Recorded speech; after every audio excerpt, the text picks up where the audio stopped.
The Iraqis call him a national hero, but the Bible reveals him as a madman. Who was the legendary king of Babylon, Nebuchadnezzar?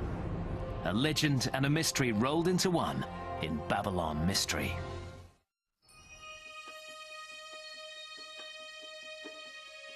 Mesopotamia, the land between the rivers, is between the Euphrates and the Tigris, and was once the birthplace of culture. Over 2,500 years ago, a huge metropolis arose in the heart of this region, Babylon. The man who ruled over it made the city one of the wonders of the world, and his name was Nebuchadnezzar. The structures constructed by the king of the Euphrates became myths, like the huge Tower of Babel, which was to appeal to the imagination of generations to come. Today, only rubble remains, but modern archaeologists can gain an understanding of the lost world from the remaining fragments. Latest technology preserves the cuneiform signs, the oldest written language, on thousands of ancient tablets, and scientists can now decipher them. The images can bring the lost city of Babylon back to life, and with it comes a far greater understanding of Nebuchadnezzar and of the cosmology of the Babylonians.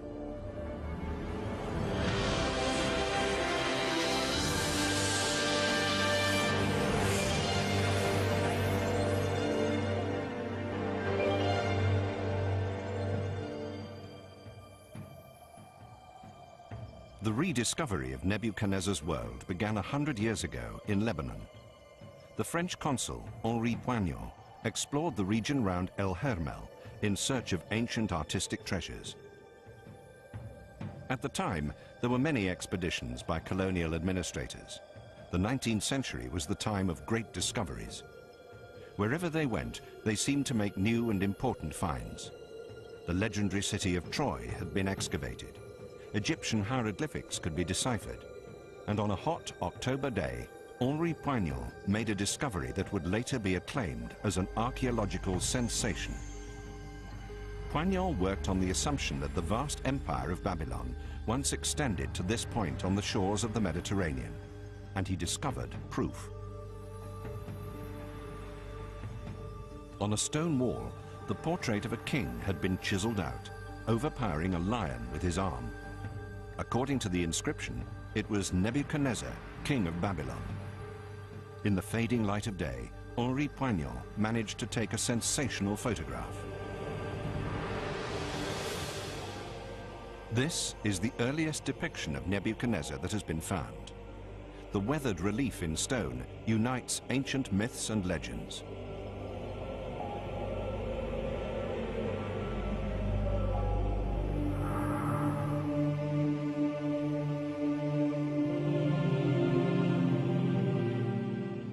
The kingdom ruled by Nebuchadnezzar benefited from the influence of the two great rivers, the Euphrates and the Tigris.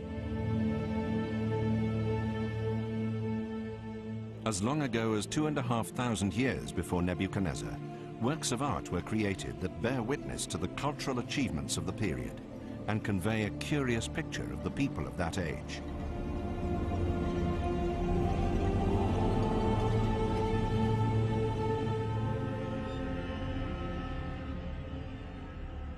The Sumerian people created an entirely new culture heralded by a revolutionary development.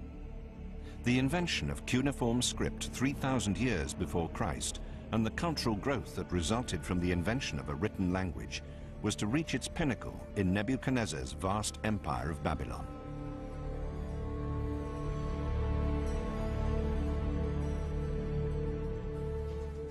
The new technology spread from ancient Uruk to the whole of Mesopotamia, extending far to the north. It also spread to the Mediterranean in the west and to the cultural sphere of Palestine.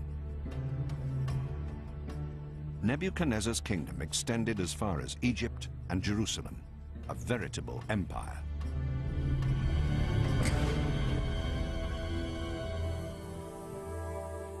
Jerusalem, the holy city of David, and ancestral home of all Jews.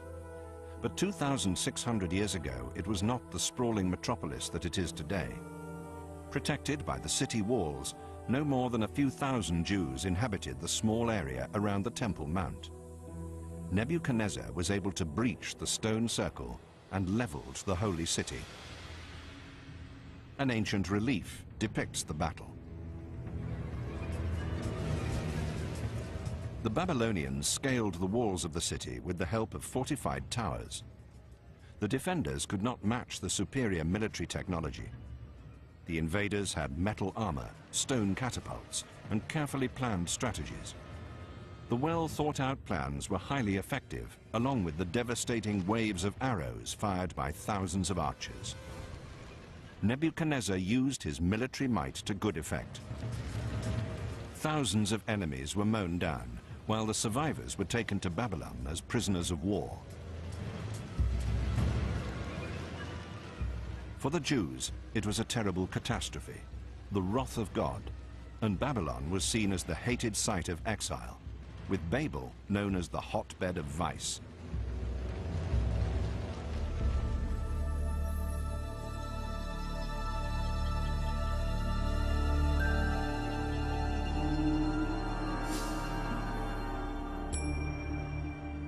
To this day, the remains of Babylon can be seen in Iraq. But at the beginning of the 20th century, all that could be seen of the former metropolis were foundation stones and rubble. The buildings, just 20 years old, are mere reconstructions.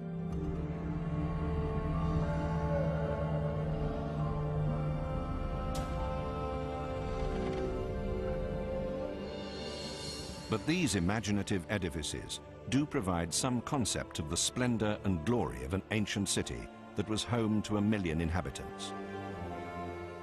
The massive tiled walls of Babylon were counted among the 7 wonders of the ancient world. But it was also claimed that there was a second wonder of the world to be admired in Babylon: the Hanging Gardens of Princess Semiramis, said to have been the mistress of Nebuchadnezzar, though the historical truth behind this figure is also lost in the fairy tale legends that surround the city. The Greek historian Herodotus, who is believed to have visited Babylon 100 years after the death of Nebuchadnezzar, was one of many people captivated by the capital. Herodotus marveled at the legendary dimensions of the Tower of Babel, though he could only guess as to its function.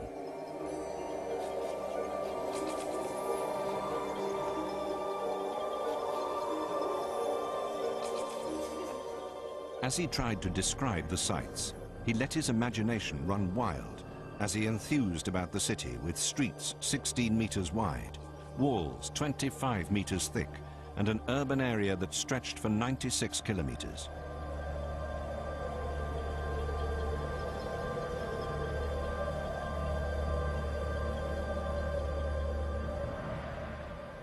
And so the metropolis on the Euphrates became the subject of fantastic legends that were passed down through the generations until the German archaeologist Robert Koldewey decided to search for the truth at the beginning of the last century.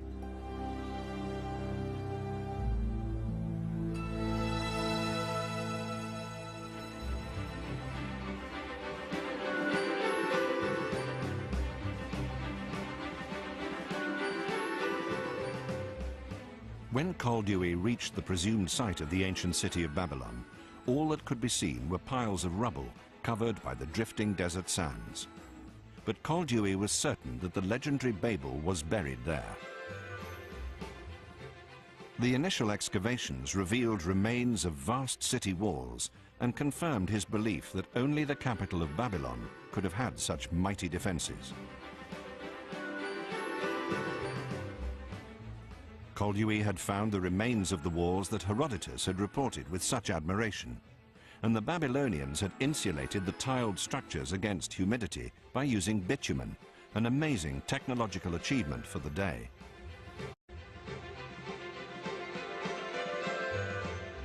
Koldewey was obsessed with the idea of excavating the whole of the legendary city. For 18 years, even during the First World War, he excavated the site almost without interruption.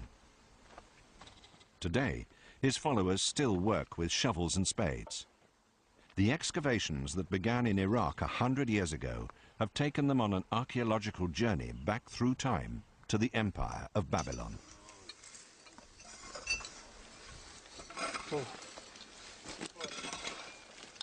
In Sippar, a good 50 kilometers from Koldewey's excavations, the team have discovered a new archaeological sensation, a library from the period of Nebuchadnezzar. However, the archaeologists aren't looking for works of art or precious metals, but a far more valuable treasure, inscribed tablets.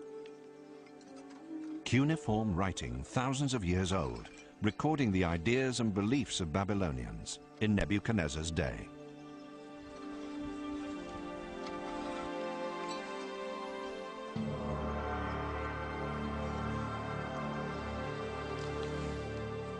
The archaeologists have been able to unearth over 300 clay tablets, valuable texts describing rites and customs, myths and politics. The Library of Sippar is literally a treasure trove of knowledge. But first, the knowledge has to be decoded. Deciphering text like this is a race against time, as experts on cuneiform script, like Professor Sommerfeld at the Museum of Baghdad, watch the ancient clay tablets decay before their eyes. Though the clay tablets are far less susceptible to the ravages of time than parchment, as soon as they are unearthed, changes in temperature and humidity often cause the clay to crumble in a relatively short period of time. And then the accounts of life in Babylon turn to dust. The inscriptions provide detailed accounts of life in the Babylon Empire. Within the finds is a record of an event that plunged the people into fear and terror over 2,500 years ago, an eclipse of the moon.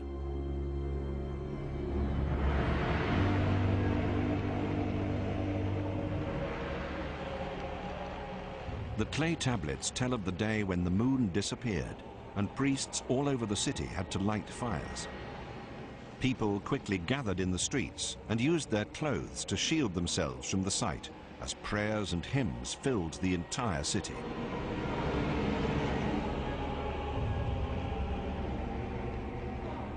The soldiers of the king dipped their hands into dark clay and smeared it over their faces, covering them entirely.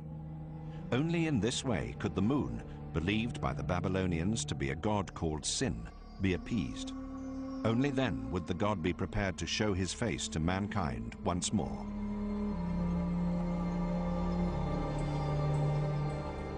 At this small museum in Iraq, Professor Walter Sommerfeld and his colleagues study the collection of clay tablets, which are full of sensational discoveries. The weathered inscriptions are true treasures of archaeological exploration as they shed light on the lost civilization of ancient Babylon. These people, the Sumerians, Babylonians and Assyrians, were compulsive writers. They kept records of everything that could possibly be preserved in text, letters, accounts of everyday life, and also the entire body of scientific knowledge available at the time. Literature, mythology, astrology, everything we know about them has come down to us by means of clay tablets, and so far we've found about 1 million of them. We estimate that in the region around Iraq, there could be 100 million more buried in the ground, and only a small proportion of the texts we've found so far, about 25%, have been deciphered. With so many clay tablets holding so much information, it's hardly surprising that archaeologists are eager to preserve the legacy of Nebuchadnezzar with the aid of the latest technology.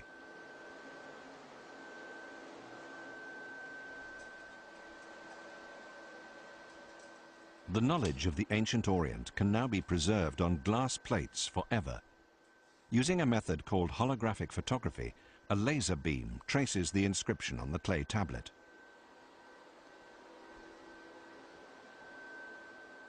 A system of mirrors allows the image to be reproduced on a photographic plate and fixed by using a special developing process.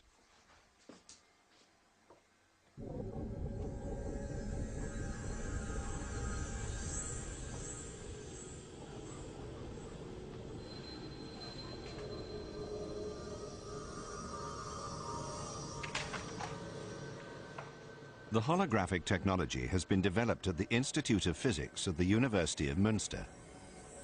The clay tablets appear on the photographic plate in 3 dimensions, so that experts can study the spatial characteristics of the cuneiform script, a vital factor when deciphering the text.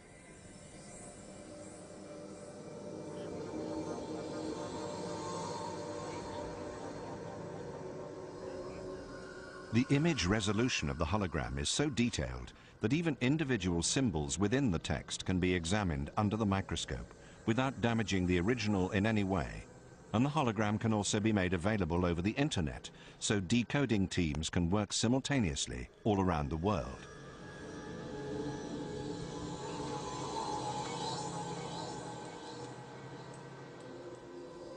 The tablets with cuneiform script tell age-old stories, and now the wisdom of ancient Babylon can be presented on computer screens today.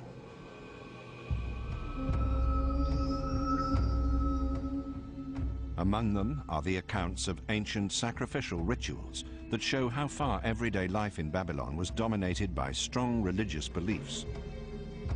The record also proves that the stories of the godless pride shown by the people of Babel as related in the Bible were nothing but hostile propaganda. In the sacrificial ritual, everything was regulated down to the smallest detail. The type of oil the priest had to wash his hands with, and the exact position he had to adopt when he examined the claws and teeth of the animal to be slaughtered.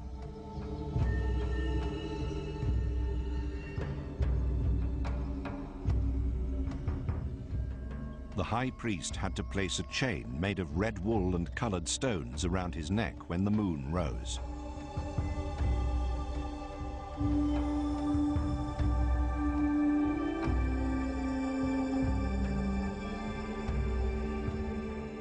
Only then could the body of the animal be slit open and the liver removed. The condition of the organ indicated whether good times or bad were in store for the empire and the king. They believed that their entire future depended on how the animal's liver was interpreted. It was a divine sign.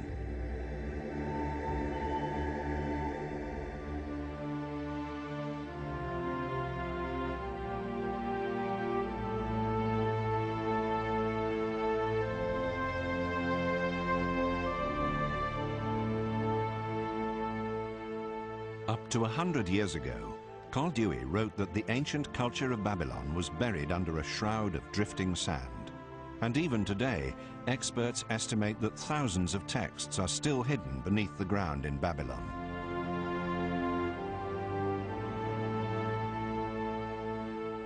Koldewey wrote, "The ruins remind me of the prophet's curse in the Bible, and never more shall Babylon be inhabited, and nobody shall live there again." Did the biblical curse really come true?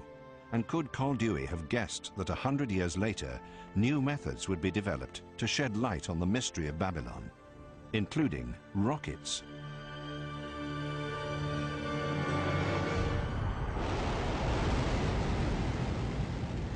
The Russian Soyuz carried a surveillance satellite into outer space. In the days of the Cold War, the technology was employed to spy out enemy territory using photographs from space.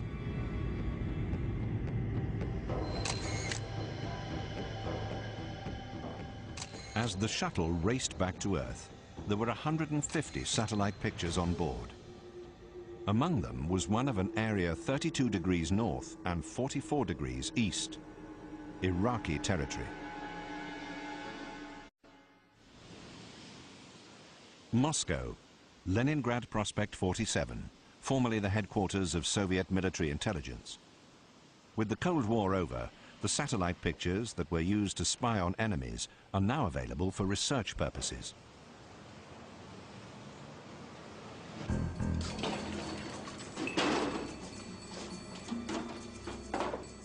The former espionage photographs from outer space are of enormous importance to aerial archaeology.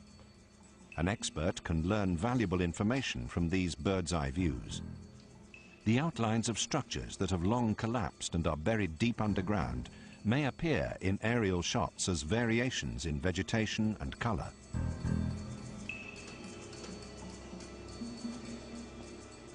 This technology has enabled archaeologists to study a small area that the satellite camera 270 kilometers away picked up: ancient Babylon.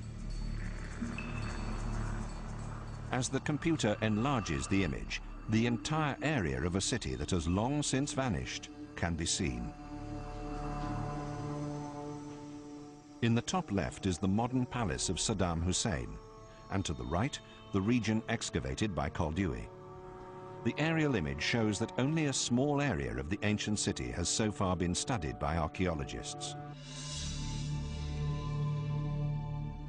In fact, Nebuchadnezzar's city extended much further, as this satellite photograph shows. It was over 60 times larger than the reconstruction that can be seen today.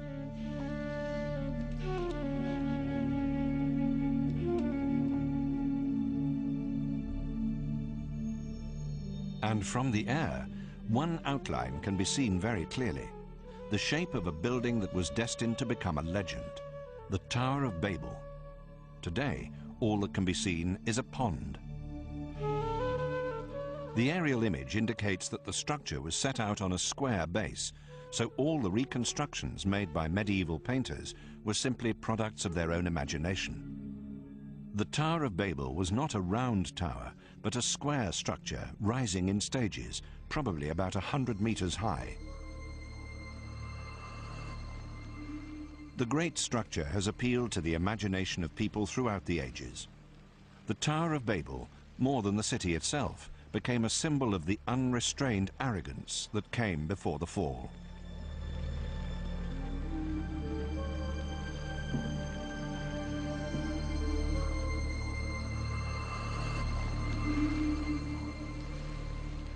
Herodotus, the father of historical writing, may well have seen the Tower of Babel when half of it still remained, even though the decline of the city began almost as soon as Nebuchadnezzar's son succeeded him. At least in his mind's eye, Herodotus would have been able to picture the magnificent scene as the royal procession began to climb the tower, climbing to the blue temple at the summit, the temple of Marduk, god of the city.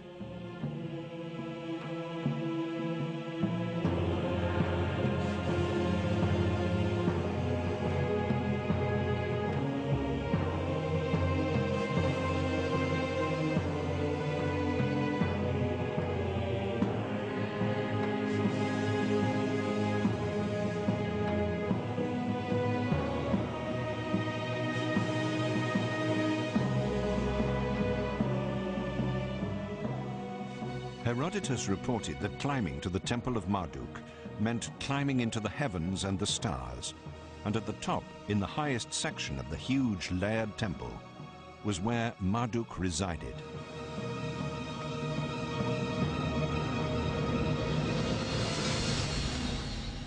Herodotus let his imagination run away with him and wrote that on a golden bed lies a Babylonian virgin, the consort of the god, and from time to time the god himself appears, Marduk, the divine ruler, the great god of Babylon, the god who knows everything, who sees everything.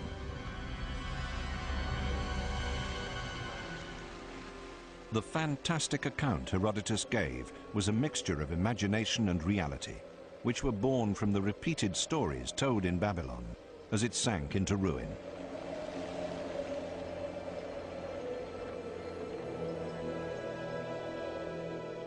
Little remains of the Babylonian temple towers today. They're just rubble. But in Borsippa, which can be seen from Babylon, the giant ruins of another tower reach up into the sky.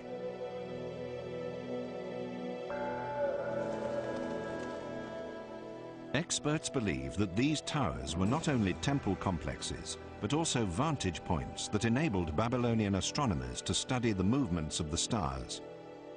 But Nebuchadnezzar and his astronomers were not merely studying natural sciences while gazing into space. They regarded the celestial bodies as gods and believed that the movements of immortal forces in the cosmos above reflected all aspects of reality down on Earth.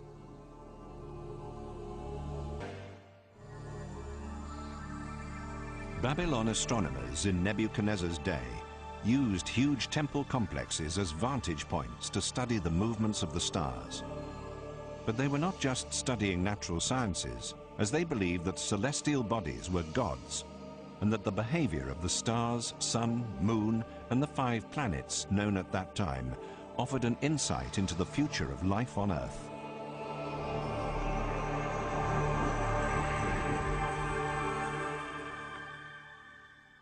The German Museum in Munich. At the planetarium, the projection system can be programmed to show how the night sky would have appeared in Babylon over 2,500 years ago.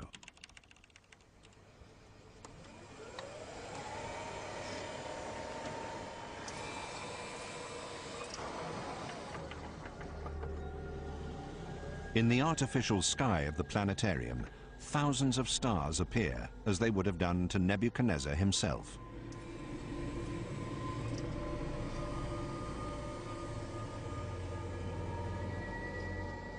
Every evening, for hundreds of years, the Babylonians studied the night sky for signs, for extraordinary occurrences, and for connections. Particular stars came to be seen as part of families, like Gemini, the twins at the gateway to heaven.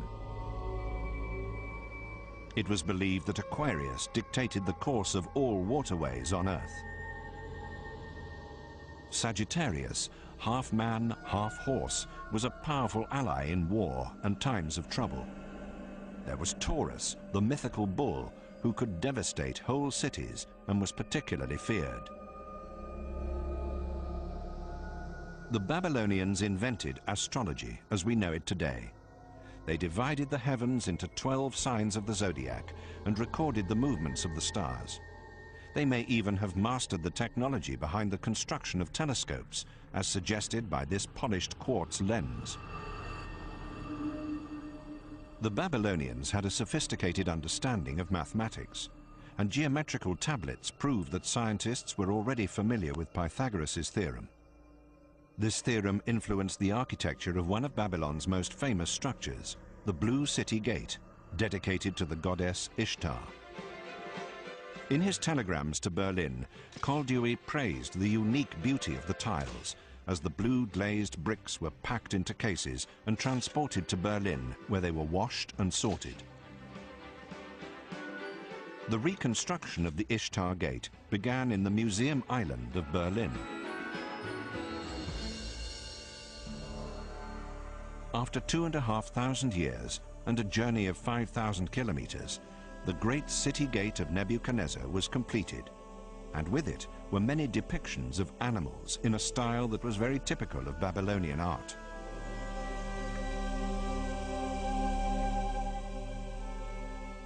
The images of animals worshipped by the Babylonians as companions of the gods would have graced the walls of the processional way and guided every visitor into the center of the city.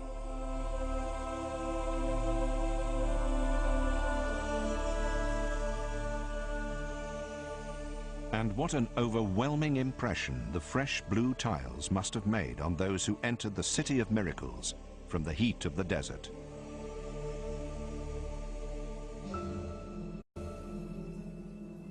The bricks were glazed blue, but how was it possible for such an unusual technique to be developed 2,500 years ago? A chemist, Stefan Fitz, submitted tile fragments from Babylon to spectrum analysis and solved the mystery. Together with ceramic specialist Andreas Fritscher, he uncovered the complex technical process involved.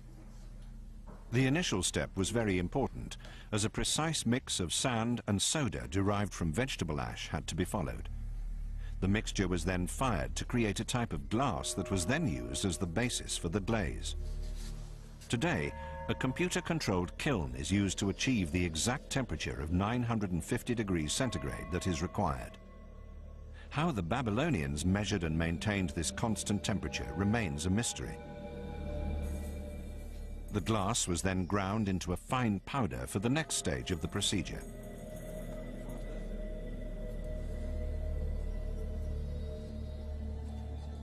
Tiny quantities of cobalt and copper oxide were added to the powder. The combination of the chemicals produced the distinctive brilliant blue color. But how could the ancient Babylonians have measured such extremely precise quantities of the minerals? Scientists today can only achieve the desired result by using pharmaceutical scales that are accurate to a milligram.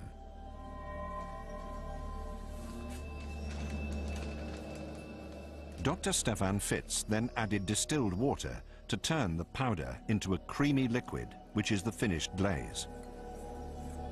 Was die Babylonier gemacht haben bei What the Babylonians achieved in constructing their buildings and decorating them was an enormous technological feat, and that also applies to the glazing they used. It wasn't just the fact that they produced this glaze. You also have to remember that many of the ingredients weren't readily available in that country at the time. So a great deal had to be imported from countries that were at the other ends of the earth in contemporary terms. The enormity of what they accomplish cannot be overemphasized.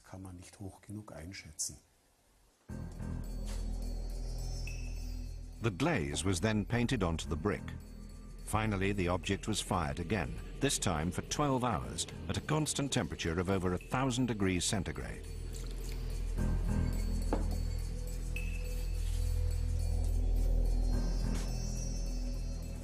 The Babylonians were apparently masters of this brick glazing process, and on a huge scale. The Ishtar Gate alone was clad in over 20,000 outer bricks. This gave it a brilliant blue sheen, a reflection of the sky above.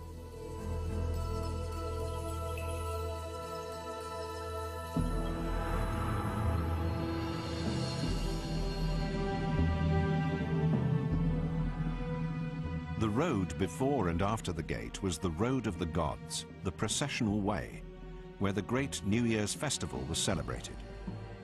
This is known from the inscription stamped on the bricks, which read, "For the gods Marduk and Nabu, I cement the interior of the road with asphalt and fired bricks, and over this I place a powerful layer of glazing dust. May you gods be content as you wander along this way." Nebuchadnezzar had this message stamped on thousands of the tiles used.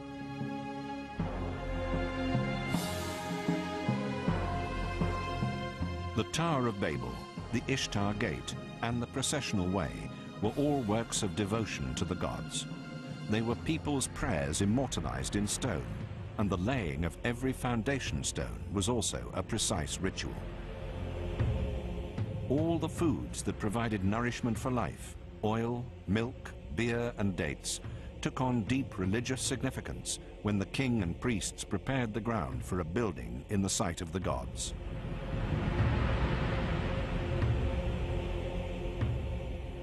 The ancient clay tablets mentioned the complex rituals and described them in great detail.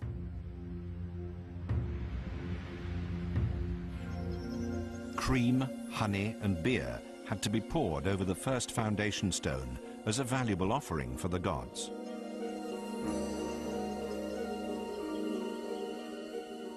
Clay-fired statuettes, envoys of the gods, were placed on the sacred stone, each of them holding a metal shaft in its hand as a symbol of divine power.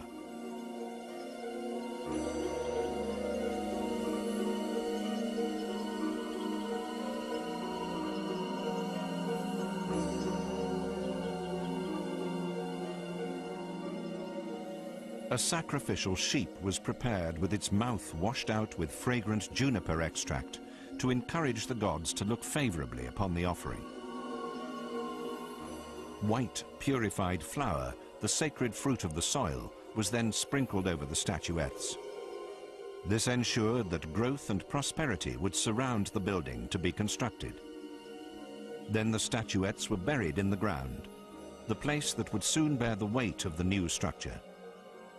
Long after the building itself has collapsed, the statuettes used in the ceremony survive to this day.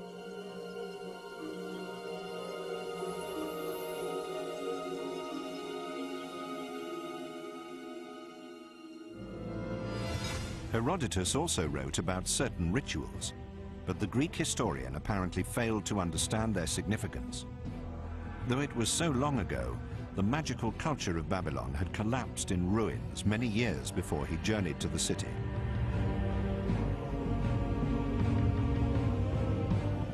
What remained, however, was a deep admiration for the buildings that still stood, such as the city walls.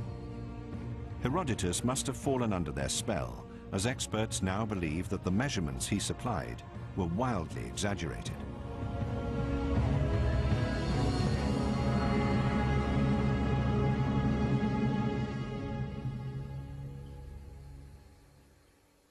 Scientists are now adopting new methods to test their theory. In this laboratory, the seventh wonder of the world is recreated, the walls of Babylon, on a scale of 1 to 100. Laser cutters make it possible to punch out holes 1,000 at a time and precisely trace the surface profile of the tiled brick walls connecting them. Never before has Babylon been recreated with the help of such modern technology.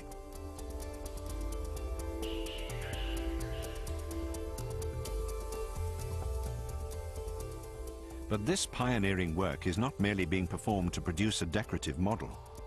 It's an example of experimental archaeology, and the resulting model shows immediately that the data provided by Herodotus were not correct. When the proportions he provided are employed in the construction of the model, the number of battlements, for instance, doesn't match the length of each wall as stated.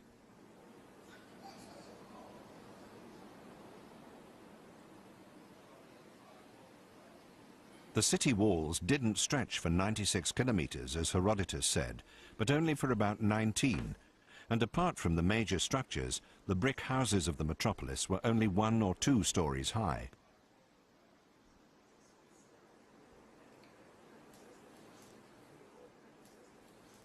The experiment with the model illustrates that the streets followed a ground plan that cut through the houses almost at right angles.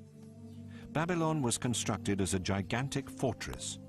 There was a 12-meter-high double wall surrounding the entire urban area. Professor Prommer and model maker Bernd Kammermeier are convinced that with the military technology available at the time, the city would have been invincible. The Babylonians, in their modest houses, would have had a feeling of absolute security and an equally powerful sense of pride in their city.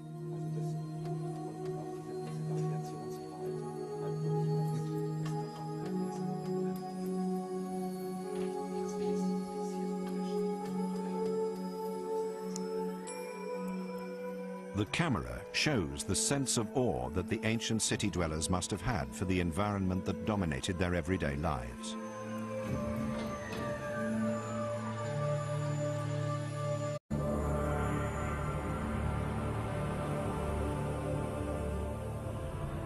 "2,500 years ago, there was nothing in the world to compare with this picture. At the time, Rome was still a village of mud huts. Constantinople didn't exist, and it would be over 2,000 years before the first house was constructed in New York. Nebuchadnezzar proudly stated, "That which no former king has done, I have achieved."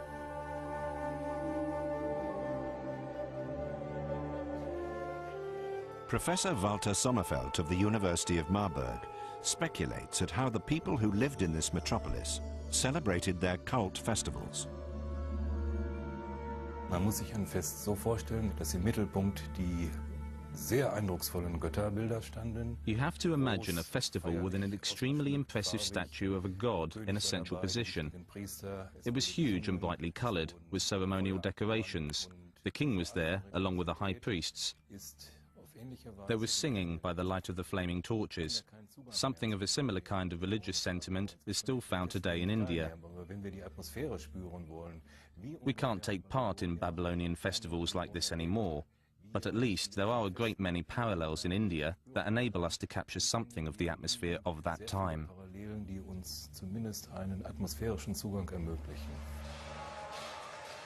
The great processional way in Babylon may have resembled this.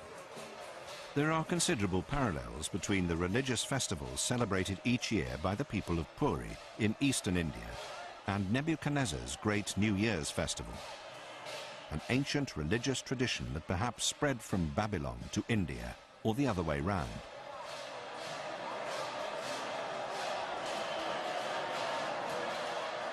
The comparison of the celebrations in India with accounts written on ancient clay tablets is certainly striking. Just as in the New Year festival of ancient Babylon, the ancient statues of the gods are brought out of the temple in Puri, draped with ceremonial decorations and placed on a sacred cart. The king of Puri has been likened to a reincarnation of Nebuchadnezzar. As in Nebuchadnezzar's day, the king has to follow the customs closely, as they're the rules of the gods.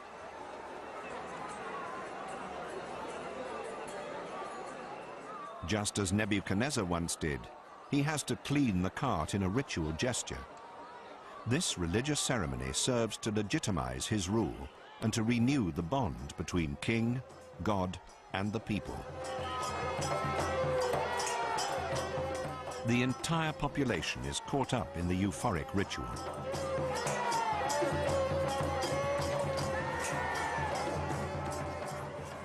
Finally, everyone comes together to pull the statue of the gods through the streets, hauling it along on its massive ropes. Religion here is not an abstract concept, but something that is lived and revered every day.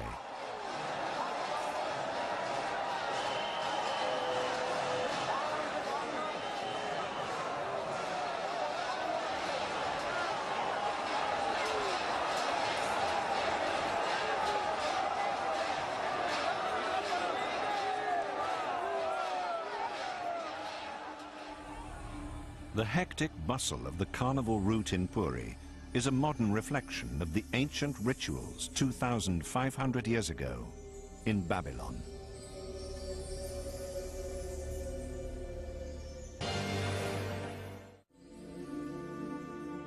The German archaeologist Koldewey excavated part of the ancient city of Babylon in the early 1900s and continued to make new discoveries at the site for the following 18 years.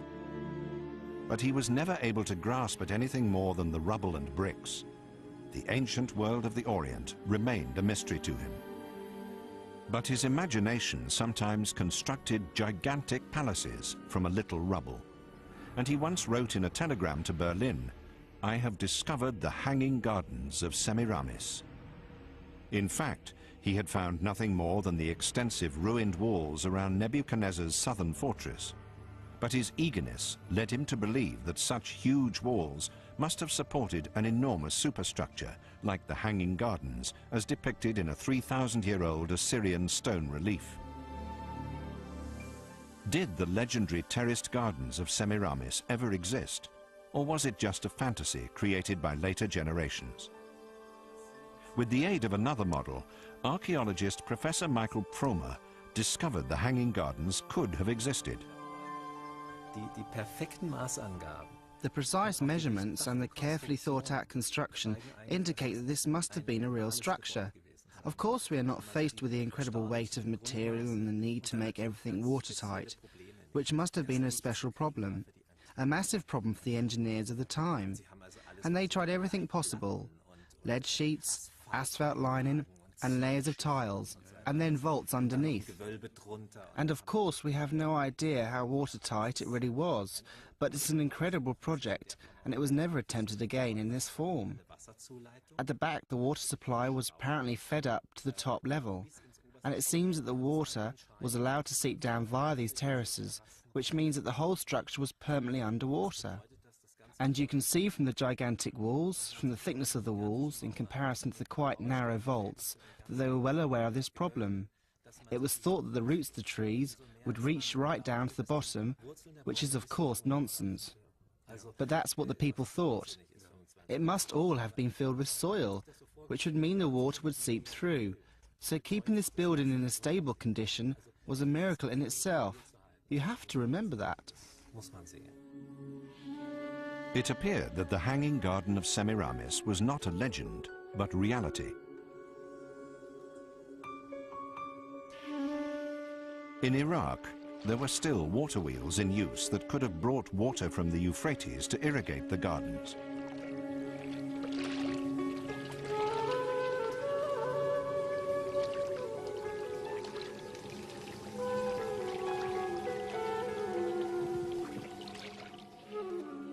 A park area of this kind must have been the crowning glory of a city like Babylon.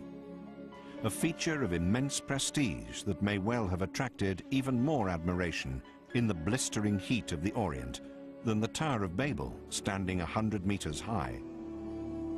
But the figure of Princess Semiramis, with whom Nebuchadnezzar is said to have fallen in love, does not stand up to historical examination. She was just a legend.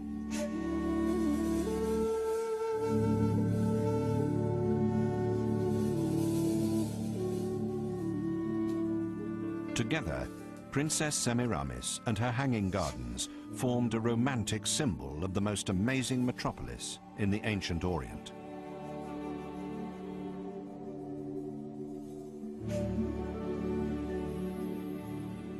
Ancient Babylon was a dream city of international fame and the gateway of the gods. But it was a dream that collapsed with astonishing speed. It is perhaps the greatest tragedy that the immensely powerful city walls never really had to defend Babylon against an enemy. The reign was eroded from within.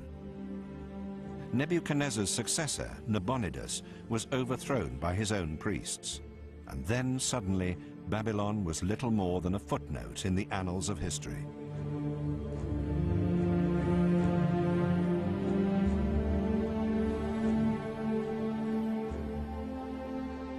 In the end, the Bible seems to have been correct when it made the terrible prophecy, "The city shall be rotten and destroyed for all time, and never more shall Babylon be inhabited, and nobody shall live there again, neither people nor cattle, forevermore."